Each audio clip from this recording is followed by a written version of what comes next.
70वां अध्याय। भगवान श्री कृष्ण की नित्यचर्या और उनके पास जरासंध के कैदी राजाओं के दूत का आना।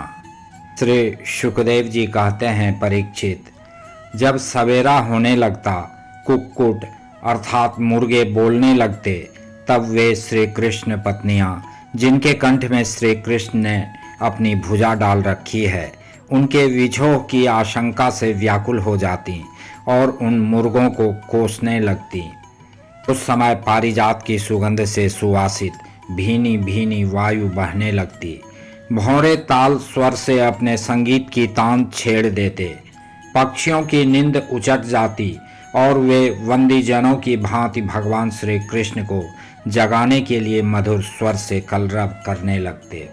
रुक्मिणी जी अपने प्रियतम के भुजपाश से बंधी रहने पर भी आलिंगन छूट जाने की आशंका से अत्यंत सुहावने और पवित्र ब्राह्म मुहूर्त को भी असह्य समझने लगती थीं। भगवान श्री कृष्ण प्रतिदिन ब्राह्म मुहूर्त में ही उठ जाते और हाथ मुंह धोकर अपने मायातीत आत्म स्वरूप का ध्यान करने लगते। उस समय उनका रोम रोम आनंद से खिल उठता था।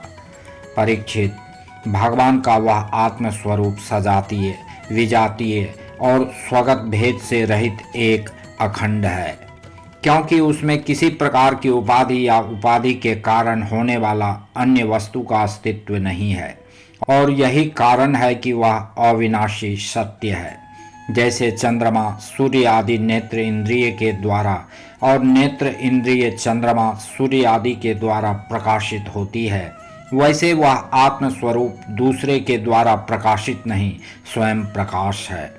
इसका कारण यह है कि अपने स्वरूप में ही सदा सर्वदा और काल की सीमा के परे भी एक रस स्थित रहने के कारण अविद्या उसका स्पर्श भी नहीं कर सकती। इसी से प्रकाश्य प्रकाशक भाव उसमें नहीं है।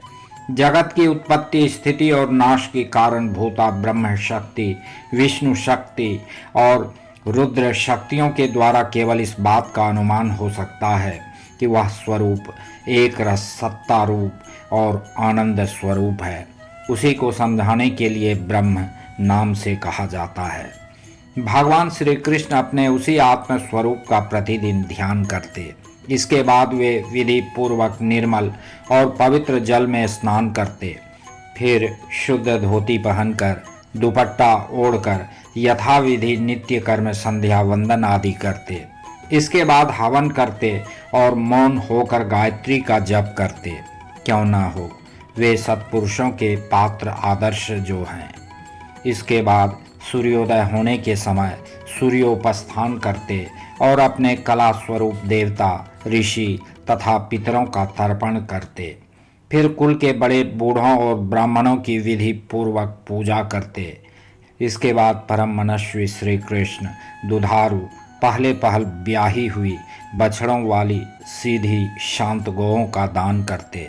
उस समय उन्हें सुंदर वस्त्र और मोतियों की माला पहना दी जाती।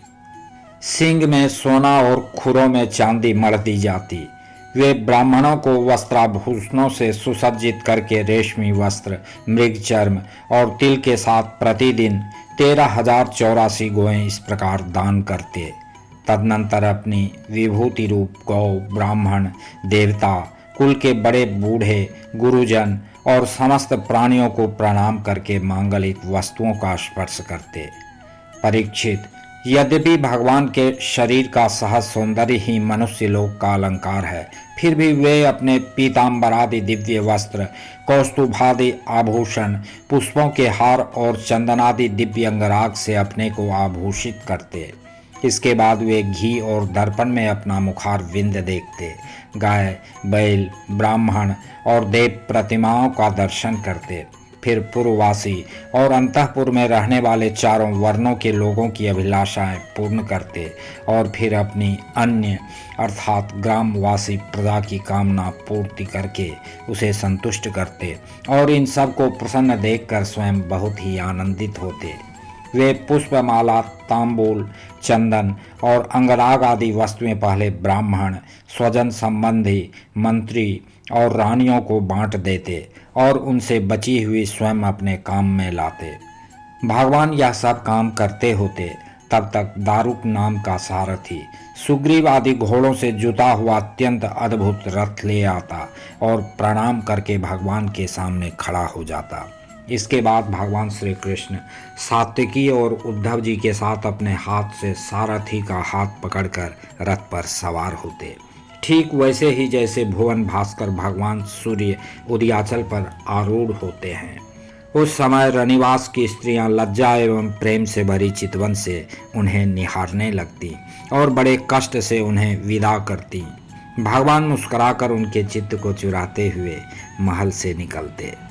परीक्षित, तदनंतर भगवान श्री कृष्ण समस्त यदुवंशियों के साथ सुधर्मा नाम की सभा में प्रवेश करते। उस सभा की ऐसी महिमा है कि जो लोग उस सभा में जा बैठते हैं उन्हें भूख प्यास, शोक मोह और जरा मृत्यु ये 6 उर्मियाँ नहीं सताती। इस प्रकार भगवान श्री कृष्ण सब रानियों से अलग अलग विदा होकर एक ही रूप में सुधर्मा सभा में प्रवेश करते और वहां जाकर श्रेष्ठ सिंहासन पर विराज जाते। उनकी अंग कांति से दिशाएं प्रकाशित होती रहती। उस समय यदुवंशी वीरों के बीच में यदुवंश शिरोमणि भगवान श्री कृष्ण की ऐसी शोभा होती जैसे आकाश में तारों से घिरे हुए चंद्रदेव शोभायमान होते हैं। परीक्षित, सभा में विदूषक लोग विभिन्न प्रकार के हास्य विनोद से, नटाचार्य अभिनय से और नर्तकियां कलापूर्ण नृत्यों से अलग अलग अपनी टोलियों के साथ भगवान की सेवा करती। उस समय मृदंग, वीणा, पखावज, बांसुरी, झांझ और शंख बजने लगते और सूत, मागध तथा वंदीजन नाचते गाते और भगवान की स्तुति करते। कोई कोई व्याख्या कुशल ब्राह्मण वहां बैठकर वेद मंत्रों की व्याख्या करते और कोई पूर्वकालीन पवित्र कीर्ति नरपतियों के चरित्र कह कह कर सुनाते। एक दिन की बात है, द्वारकापुरी में राजसभा के द्वार पर एक नया मनुष्य आया। द्वारपालों ने भगवान को उसके आने की सूचना देकर उसे सभा भवन में उपस्थित किया। उस मनुष्य ने परमेश्वर भगवान श्री कृष्ण को हाथ जोड़कर नमस्कार किया और उन राजाओं का जिन्होंने जरासंध के दिग्विजय के समय उसके सामने सिर नहीं झुकाया था और बलपूर्वक कैद कर लिए गए थे, जिनकी संख्या 20,000 थी, जरासंध के बंदी बनने का दुख श्री कृष्ण के सामने निवेदन किया। सच्चिदानंद स्वरूप श्री कृष्ण, आप मन और वाणी के अगोचर हैं। जो आपकी शरण में आता है उसके सारे भय आप नष्ट कर देते हैं। प्रभु, हमारी भेद बुद्धि मिटी नहीं है। हम जन्म मृत्यु रूप संसार के चक्कर से भयभीत होकर आपकी शरण में आए हैं। भगवान, अधिकांश जीव ऐसे सकाम और निषिद्ध कर्मों में फंसे हुए हैं कि वे आपके बतलाए हुए अपने परम कल्याणकारी कर्म आपकी उपासना से विमुख हो गए हैं और अपने जीवन एवं जीवन संबंधी आशा अभिलाषाओं में भ्रम भटक रहे हैं। परंतु आप बड़े बलवान हैं। आप काल रूप से सदा सर्वदा सावधान रहकर उनकी आशा लता का तुरंत समूल उच्छेद कर डालते हैं। हम आपके उस काल रूप को नमस्कार करते हैं। आप स्वयं जगदीश्वर हैं और आपने जगत में अपने ज्ञान, बल आदि कलाओं के साथ इसलिए अवतार ग्रहण किया है कि संतों की रक्षा करें और दुष्टों को दंड दें। ऐसी अवस्था में प्रभु, जरासंध आदि कोई दूसरे राजा आपकी इच्छा और आज्ञा के विपरीत हमें कैसे कष्ट दे रहे हैं, यह बात हमारी समझ में नहीं आती। यदि यह कहा जाए कि जरासंध हमें कष्ट नहीं देता, उसके रूप में उसे निमित्त बनाकर हमारे अशुभ कर्म ही हमें दुख पहुंचा रहे हैं, तो यह भी ठीक नहीं, क्योंकि जब हम लोग आपके अपने हैं तब हमारे दुष्कर्म हमें फल देने में कैसे समर्थ हो सकते हैं।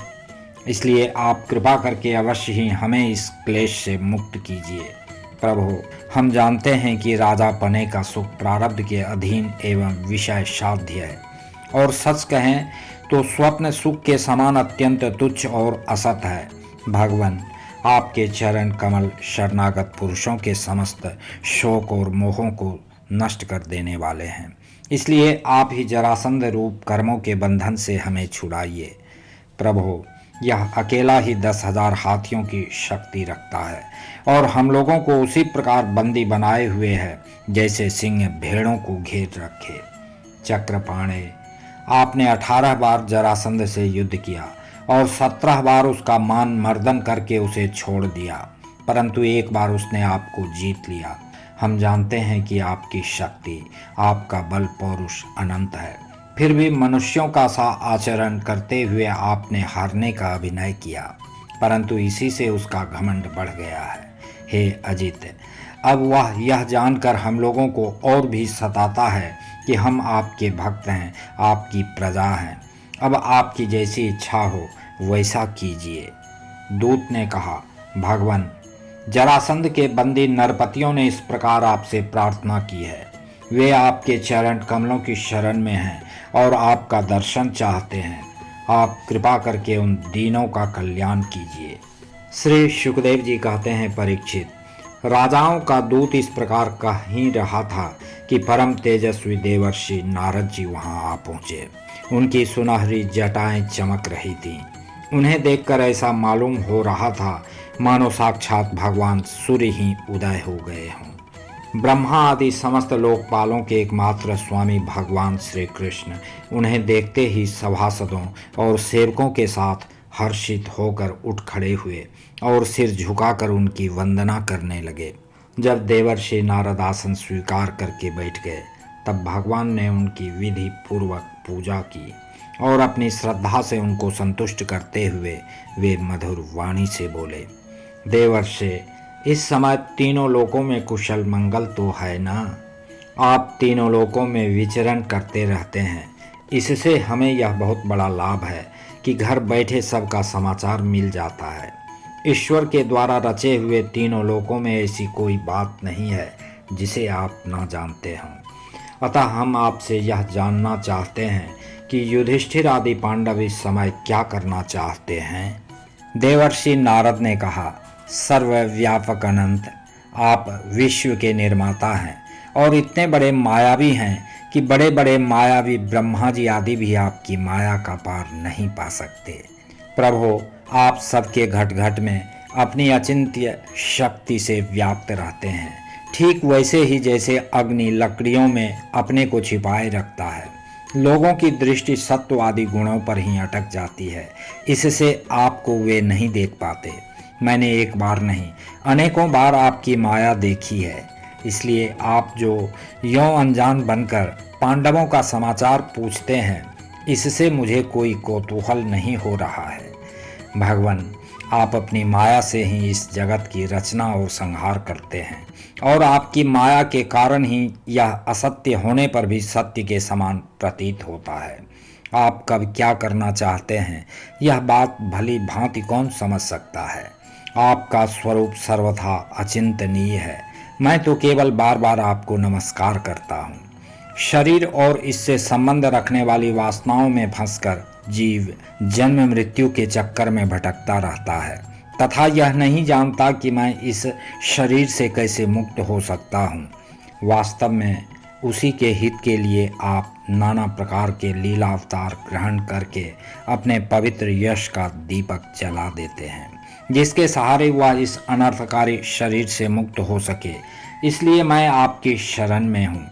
प्रभु, आप स्वयं पर ब्रह्म हैं, तथापि मनुष्यों की सी लीला का नाट्य करते हुए मुझसे पूछ रहे हैं। इसलिए आपके फुफेरे भाई और प्रेमी भक्त राजा युधिष्ठिर क्या करना चाहते हैं, यह बात मैं आपको सुनाता हूँ। इसमें संदेह नहीं कि ब्रह्मलोक में किसी को जो भोग प्राप्त हो सकता है, वह राजा युधिष्ठिर को यहीं प्राप्त है। उन्हें किसी वस्तु की कामना नहीं है, फिर भी वे श्रेष्ठ यज्ञ राजसूय के द्वारा आपकी प्राप्ति के लिए आपकी आराधना करना चाहते हैं। आप कृपा करके उनकी यह अभिलाषा का अनुमोदन कीजिए। भगवान, उस श्रेष्ठ यज्ञ में आपका दर्शन करने के लिए बड़े बड़े देवता और यशस्वी नरपतिगण एकत्र होंगे। प्रभु, आप स्वयं विज्ञानानंद घन ब्रह्म हैं। आपके श्रवण कीर्तन और ध्यान करने मात्र से अंत्यज भी पवित्र हो जाते हैं। फिर जो आपका दर्शन और स्पर्श प्राप्त करते हैं, उनके संबंध में तो कहना ही क्या है। त्रिभुवन मंगल, आपकी निर्मल कीर्ति समस्त दिशाओं में छा रही है तथा स्वर्ग, पृथ्वी और पाताल में व्याप्त हो रही है। ठीक वैसे ही जैसे आपकी चरणामृत धारा स्वर्ग में मंदाकिनी, पाताल में भोगवती और मर्त्यलोक में गंगा के नाम से प्रवाहित होकर सारे विश्व को पवित्र कर रही है। श्री शुकदेव जी कहते हैं, परीक्षित, सभा में जितने यदुवंशी बैठे थे वे सब इस बात के लिए अत्यंत उत्सुक हो रहे थे। तब ब्रह्मा आदि के शासक भगवान श्री कृष्ण ने तनिक मुस्कराकर बड़ी मीठी वाणी में उद्धव जी से कहा।